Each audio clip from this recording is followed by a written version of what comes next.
and those dimensions and things like that. And sometimes when you have আমি নই আজকের ম্যাচের man of the match Sabbir ভাই।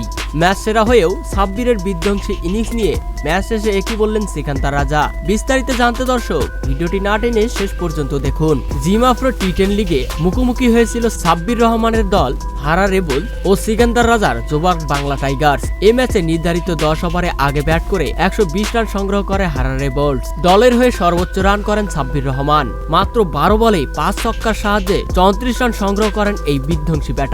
সাব্বিরের এমন বিধ্বংসী ব্যাটিংয়ে গ্যালারির সবাই যেন উত্তেজনায় মেতে ওঠে। তবে দুর্ভাগ্যবশত বোলারদের ব্যর্থতায় এই ম্যাচ হেরে যায় সাব্বিররা। জিতে যায় সিকান্দার রাজার দল। 10 বলে 38 রান করে ম্যাচ সেরা হয়ে যান সিকান্দার রাজা। তাই তো ম্যাচ সেরা হয়ে সিকান্দার রাজা নিজেকে নয় কৃতিত্ব দিলেন সাব্বিরকে। তিনি বলেন, এই ম্যাচ যদি আমরা হারতাম তাহলে নিঃসন্দেহে সাব্বির রহমান ম্যাচ সেরার পুরস্কারটা পেত। তাই আমি এই ম্যাচে ম্যাচ সেরার পুরস্কারটা সাব্বির ভাইকে উৎসর্গ করতে চাই, কেননা সাব্বিরকে আমি অনেক কাছ থেকে চিনি। সে জাতীয় দলে ফিরতে অনেক চড়াই উতরাই অনেক কষ্ট করছে। তবে আজকের ম্যাচে যে বিধ্বংসী ইনিংস খেলেছেন তাতে সাব্বির নিঃসন্দেহে প্রশংসা পাওয়ার যোগ্য।